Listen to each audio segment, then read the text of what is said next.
The rumor mill has been spinning completely out of control this week, and we have a bombshell that is going to shake the very foundation of this entire canvas.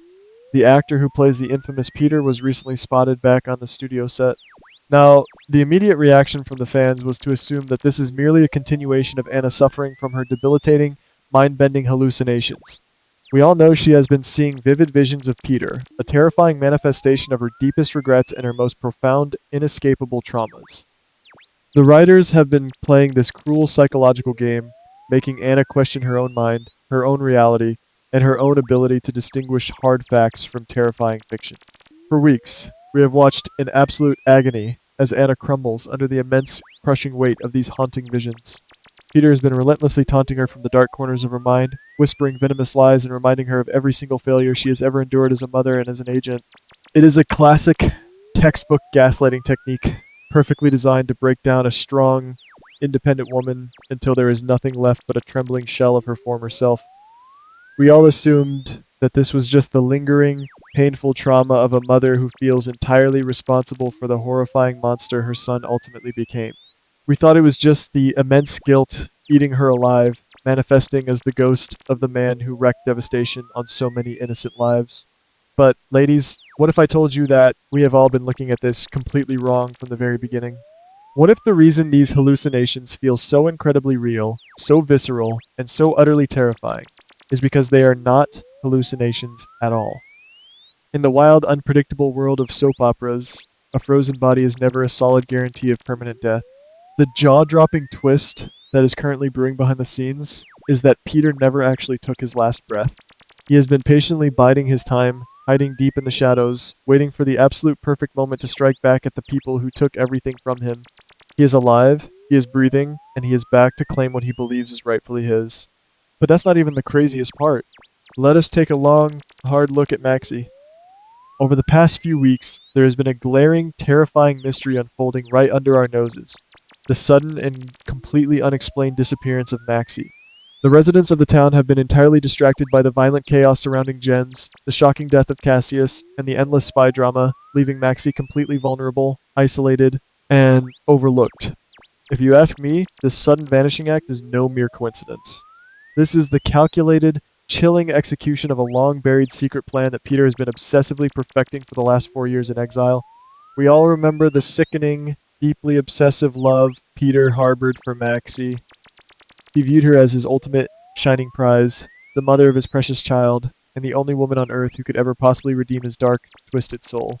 When she bravely slipped through his fingers and fought back to protect her baby, it completely shattered his fragile, narcissistic ego. Now that he is back on the Canada rounds, there is absolutely no doubt in my mind that Maxie was his very first, most critical target. He has likely been watching her every single move, stalking her from the darkness, and waiting for the exact moment when her friends and family were too distracted by other tragedies to notice her suddenly going missing. Imagine the sheer, paralyzing terror Maxie must be facing right at this very moment. She truly thought she was finally safe, that the monster who mercilessly tormented her and forced her to hide her own baby in plain sight was rotting in the ground forever. Now, she is likely locked away in some dark, isolated, soundproof room, forced to look directly into the cold, dead eyes of the man who represents her absolute greatest nightmare.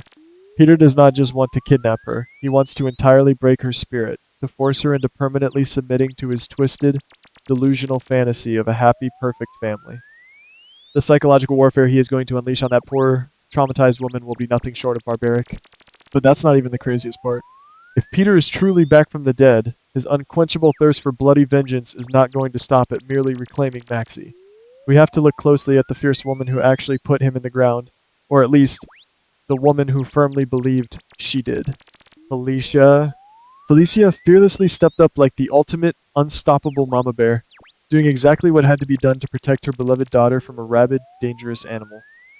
She delivered what we all cheered for as the fatal blow, and Peter has had 4 long, agonizing years to sit in the dark and fester over that ultimate, humiliating defeat at the hands of his victim's mother.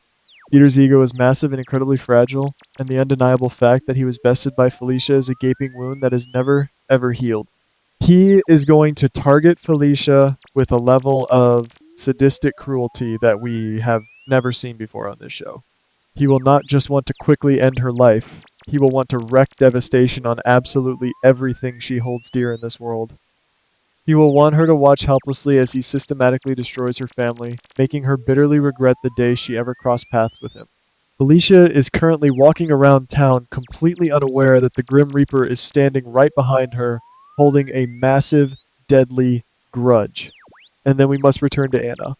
The psychological torture Peter is currently inflicting on Anna is just the twisted appetizer to his main course of suffering. By making her genuinely believe she is losing her mind and suffering from psychotic breaks, he is effectively neutralizing the single greatest threat to his grand master plan. If Anna believes she is going crazy, she will constantly doubt her own sharp instincts. She will not trust her own eyes or her brilliant investigative skills when she finally uncovers the subtle clues pointing to Maxie being missing. Peter is intentionally isolating his mother, ensuring that when he finally reveals his true, living self to her, the sheer shock will completely shatter whatever is left of her fragile, exhausted psyche. But that's not even the craziest part. How does a wanted, despised man like Peter survive a fatal injury, stay completely hidden for years, and orchestrate such a massive, coordinated, multi-layered attack on the town? He absolutely cannot do it alone. He needs vast resources, he needs unchecked power, and he needs a global network that operates completely off the grid. This brings us to the mysterious, highly anticipated, and incredibly dangerous arrival of Z.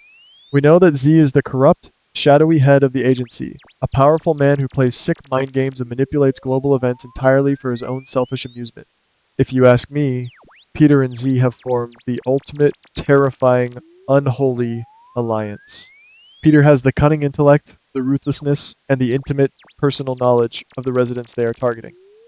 Z has the unlimited financial resources, the international reach, and the deep-seated, systemic corruption to easily cover up the resurrection of a notorious villain. Together, they are an unstoppable force of absolute destruction.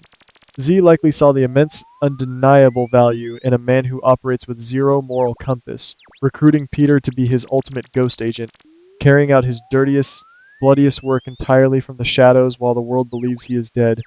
Let us take a moment to truly remember the sheer scale of the destruction Peter left in his wake the last time he was in power. This is a man who manipulated memories, ordered hits, framed innocent people, and held the entire town hostage with his biological weapons and mind control programming. He is not just a run-of-the-mill mobster with a gun. He is a highly intelligent, deeply disturbed sociopath who inherited the absolute worst traits of his father, Caesar. The legacy of Caesar has always been a dark cloud hanging over Anna, but Peter has proven time and time again that he is even more dangerous because he operates fueled by a deeply personal, twisted sense of rejection and heartbreak. If Peter is indeed the ghost agent working for Z, the implications for the global storylines are absolutely staggering. We already know that Z is deeply involved in the theft of the cold fusion technology, utilizing dirty agents like Ross to manipulate international power dynamics. But cold fusion is just a tool, a means to an end. What Z truly desires is absolute, unquestionable control, and to achieve that, he needs operatives who are completely untraceable. Peter, being legally dead and entirely off the grid, is the perfect phantom assassin. He can cross borders undetected, eliminate targets without leaving a digital footprint, and execute Z's most heinous commands while the authorities are busy chasing shadows. Furthermore, we cannot ignore the profound impact this will have on the younger generation in town. Think about little Louise, who is at the very center of Peter's last reign of terror. Maxie sacrificed everything, even giving up her own flesh and blood temporarily, just to keep that innocent baby out of Peter's sinister clutches. If Peter has returned, he will undoubtedly try to claim Louise as his own once again. The thought of that monster getting his hands on that sweet child is enough to make any mother's blood run completely cold. It adds a layer of intense, ticking clock urgency to Maxie's disappearance that is going to have us all on the absolute edge of our seats.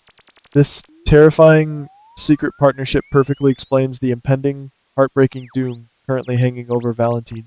Right now, Valentin truly believes he is playing a brilliant, high-stakes game of chess. He is meeting with Z, risking his own hard-won freedom to expose Ross as a dirty, double-crossing agent, and desperately trying to secure a safe, happy future for himself and Anna. Valentin thinks he is negotiating from a solid position of strength, brokering clever deals to save the people he deeply loves and finally clear his name.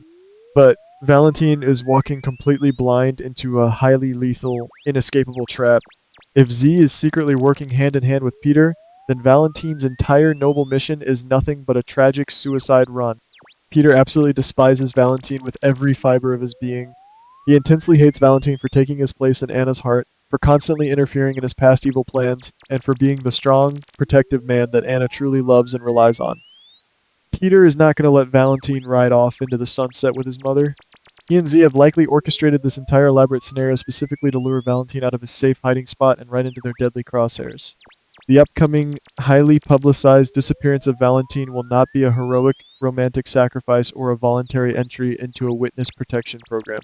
It is going to be a violent, calculated, and permanent extraction executed by Peter himself. By forcefully removing Valentin from the board, Peter accomplishes two major, devastating goals.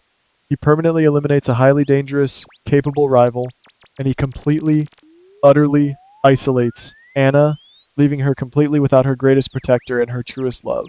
The devastation this will cause Anna is truly unimaginable, and it plays perfectly into Peter's sick, twisted desire to endlessly punish his mother for never loving him enough.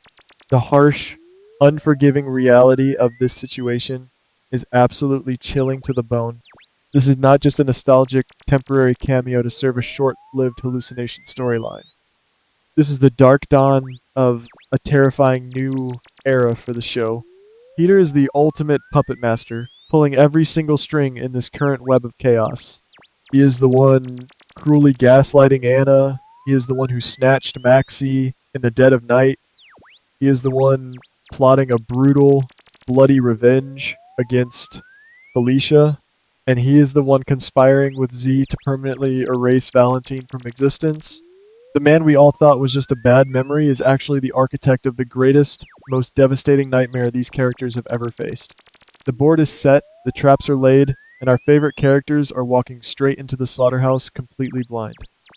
But the real question is, what happens when Anna finally breaks down, reaches out to touch what she thinks is just another cruel hallucination, and a warm, living hand grabs her right back? You better keep your eyes peeled, ladies, because all hell is about to break loose.